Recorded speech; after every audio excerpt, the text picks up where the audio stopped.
What is going on, everybody? Welcome to a new series of guides from yours truly. So in the past, a lot of my guides have been based off of the easiest way to do things, or the most efficient, or the cheapest way to do things. So I am starting a new series of guides, starting with this Kalphite Queen video, which are going to be more high level, but more specifically based on how I do things. Now, I'm not the most efficient player in the world, but I like to do things my own way and whatever makes it the most comfortable for me. Now, that may be the most efficient way, and it may not be. So for these videos, we're going to go through exactly how I do certain bosses, and maybe it can help some of you guys out to find an easier way or a more comfortable way to do that. And starting this off is going to be the Kalphite Queen. I'm going to be putting these videos out based on whenever I get the boss task as a Slayer task, because let's face it, when you have a boss task and you're able to use that Slayer helmet for the plus 15% damage and accuracy, it is sure going to help a lot. So we will start this series off with one of RuneScape's oldest bosses, the Kalphite Queen. First, we'll go over a few things to note about the Kalphite Queen. If you have never killed her, I'm assuming many of you have, but regardless, we're going to go over a couple things. So the first thing is going to be the Kalphite Queen's attacks. The Kalphite Queen does use 3 attack styles: melee in the form of stabbed, ranged, and magic. Now, melee rolls off of regular defense, whatever you have, but the ranged and magic attacks have 100% accuracy, so regardless of what kind of armor you're using, it does not matter. They will hit no matter what, whatever they roll on the damage counter, you are going to take damage against whatever you are not praying. So for example, in the clips that you're seeing on the video right now, I am using Protect from Magic, and this means that will negate all magic attacks. Now, if the Kalphite Queen does use ranged, which you can see sometimes in these clips, those are going to roll 100% accuracy, and if it rolls a 0, great, but most of the time it doesn't because it's ignoring all armor and defense bonuses, so you are going to get slammed. The Kalphite Queen is basically a giant DPS check. So with that being said, whether you're fighting the first or second form, you always want to have Protect from Magic up, and the reason for this being is because the magic attack will bounce. If somebody else enters the chamber while you are in there killing the Kalphite Queen, that magic attack can bounce back and forth and hit a couple of times, causing a lot more damage. Additionally, if you are in there with someone else, if you're doing a duo, you will also want to stand on both sides of the Kalphite Queen, opposite sides, because the ranged attack will hit multiple targets if facing in the same direction. So if you are doing this for whatever reason, just make sure you're standing on opposite sides of the Kalphite Queen. Next is going to be the process for attacking and inflicting damage on the Kalphite Queen. So you'll see in these video clips that I am walking under the Kalphite Queen every single attack. And the reason for that is because the attack speed of this big bug is 2.4 seconds or 4 game ticks. Now, both the weapons that I am using, the Scythe of Vitor and the Tumikin's Shadow, are both 5-tick weapons. And because of the Kalphite Queen's extreme damage output, you want to get 1-for-1 attacks. That means you want the Kalphite Queen to attack you once while you attack it once.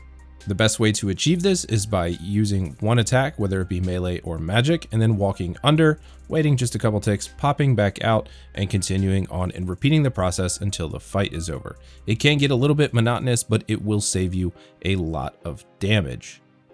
Additionally, no matter which form you are fighting against, you will want to stay in melee range because those melee attacks do inflict normal damage and roll off of your armor and defense bonuses.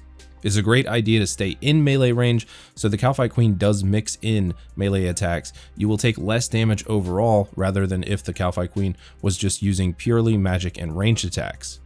The last point to cover is going to be the Kalphite Queen's massive defense level. The Kalphite Queen boasts a defense level of 300 to start the fight. Fortunately, the Kalphite Queen is weak to crush, and 2 of the best special attack weapons in the game are both crush style weapons, those being the Elder Maul and the Dragon Warhammer. The Elder Maul reduces defense by 35% on a successful hit, while the Dragon Warhammer reduces by 30% on a successful hit. Now those stack, but they do calculate based off of the temporary defense level if you did land the first special attack.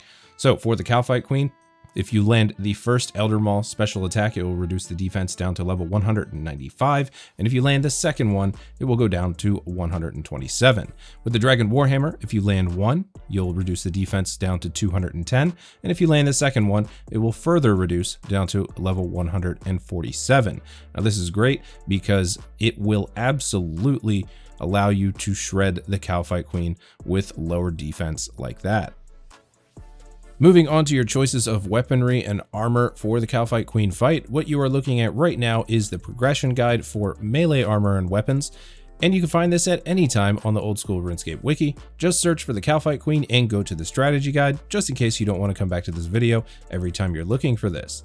Now I bring this up because I wanted to make a couple of points. You'll see in the chest and leg spot that it says Torva/Inquisitors. Now this is going to depend on the weapon that you choose. If you are using a Karis Partisan of Breaching, you'll want to go with Torva and make sure the Karis is on Crush. However, if you do have a Scythe of Vitor and you're able to get Inquisitors, you'll want to use that, and obviously the Scythe will be set to Crush as well. As soon as you land one Elder Maul or Dragon Warhammer special attack, the Scythe and Inquisitors instantly becomes better than the Torva plate legs and plate body along with the Karis. While using the Inquisitor's Hauberk and the Inquisitor's plate skirt paired with an Elder Maul, the attack bonus on the Crush style is over 200, and it is very rare that you will actually miss both special attacks. I almost never miss both of them, so I am always going with the Inquisitors and the Scythe of Vitor, with the Elder Maul as my special attack weapon. For phase 2 of the fight, usually most people are going to be using range, so I will go over it very quickly. Obviously, you have the gear progression here, also available on the wiki.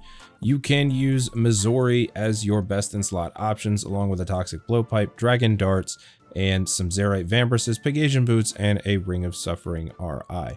And the gear progression goes from there to the less effective weapons. So now that we've seen the gear progressions for melee and ranged, we're going to check out how I do it. So what you're seeing on the screen right now is the exact setup that I take to the Kalphite Queen every single time that I go. For the first phase, in the melee phase, we're using our melee weapon and armor. I've got my Slayer helmet for the plus 15% to accuracy and strength, Fire Cape, Amulet of Rancor, Rada's Blessing. I have the Elder Maul as my special attack weapon, Inquisitor's plate body and plate skirt, Ferocious gloves, Primordial boots, and an Altor ring. Over in the inventory, you can see the Scythe of Vitor in there for my switch after my special attacks are done. And you'll notice the attack bonus is plus 203 to Crush. Very hard to miss a special attack, even on the Kalphite Queen that is weak to Crush with a level 300 defense. Over in the inventory is going to be my switch. Now, the switch for the second phase, the Tunic and Shadow, is the best in slot option for the second phase, even over range with the Toxic Blowpipe and Dragon Darts.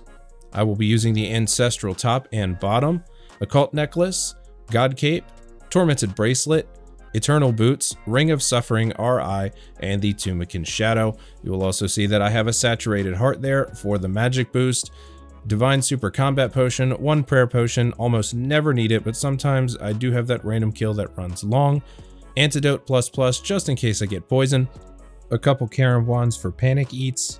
Now one thing some of you may notice is the lack of thralls. I do not use thralls at the Kalphite Queen anymore. Since I have gotten the Elder Maul, it is kind of pointless for me. It's actually more trouble for me to remember to summon a thrall rather than actually just having them there. Plus, my kills are so fast with this setup, I rarely even get any damage out from the thrall itself. Most of the damage would come on the second phase because the first phase goes down so quick when I do land both Dragon Warhammer or, in this case, Elder Maul special attacks. So with all of that precursor information out of the way, we can go ahead and jump into a couple kills, which I'm recording the live commentary with. So the first thing we want to do is make sure that our quick prayers are set up. So Protect from Magic and Piety, all good to go there.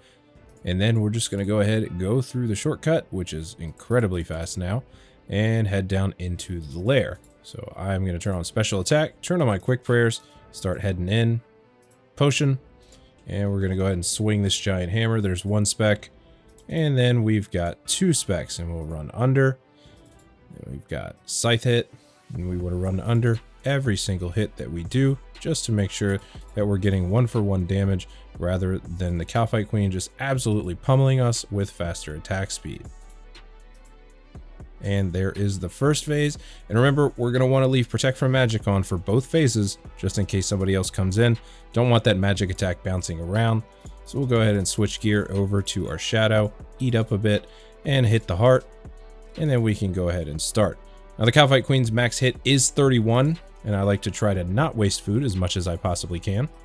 So unless I am below or at 31 HP, I am not going to eat. So there we're at 24. So we'll grab one, wait a second, and then we'll get back to the fight. And we're down again. And throw another shot off. And then it is just the same thing over and over till the kill is over. Throw an attack, run under, and that is it. So switch back to our other gear. And we want to teleport to our player-owned house to recharge our stats after every single kill. So we're back in the lair, and we're going to get one more kill in here, just for the video's sake. So we'll go ahead and we'll throw our Elder Maul. There's one spec, run under. And then we'll get our second off. There's 2 specs, run under. Nice max hit there, 73. And then we'll go with our Scythe, just for the rest of the first phase. And you can see how fast the Kalphite Queen is going down. And there's phase 1 complete. And we'll keep our magic prayer on. Switch over to our magic gear. Get some HP back up just a little bit. And then we start phase 2.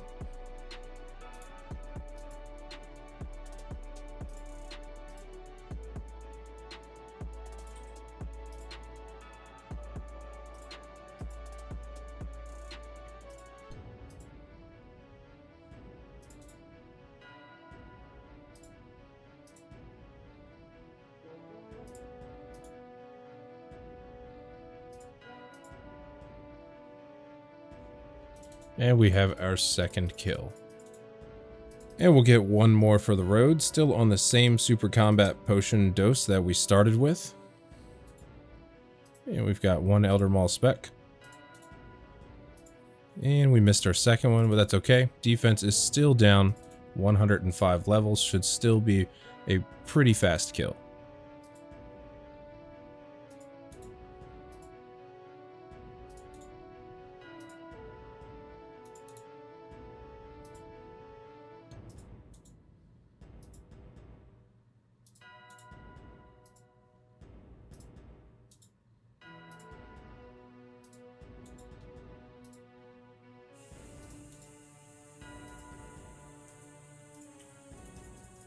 On to the second phase, over to magic gear. You can see I still have 25 seconds left up there on the super combat potion dose, so you can see that these kills are going by pretty quick.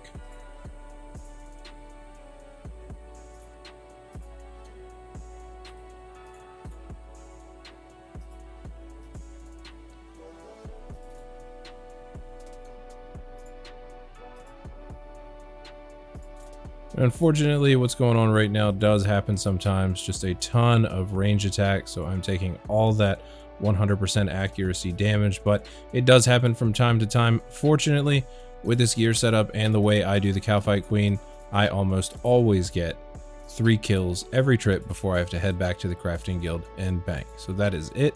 3 kills, still 13 seconds left on the last saturated heart hit. And with that, we will bring this guide to a close. Now, I know that the gear that I'm using is very expensive and not everyone can afford it. This is a high level look at how the Kalphite Queen is done when you do have billions of GP in gear. It is a guide in a sense, but I'm also making these videos a little bit for entertainment purposes as well. So I hope that you have enjoyed this video. I hope that you've enjoyed seeing how I do the Kalphite Queen specifically. Maybe you don't do it the same, maybe you do it a little different, or maybe you want to do it like this because it's a little more comfortable. Any way you pick, I'm glad that you watched this guide. If you did like this video, please don't forget to leave a thumbs up down below. And if you haven't done so yet, tap that subscribe button on your way out. If you have any questions or comments, please do leave them down below. I do like to read and go through those, and I do try to respond to as many as I possibly can. Once again, thank you for watching. Don't forget to subscribe. I will see you on the next one. Take it easy.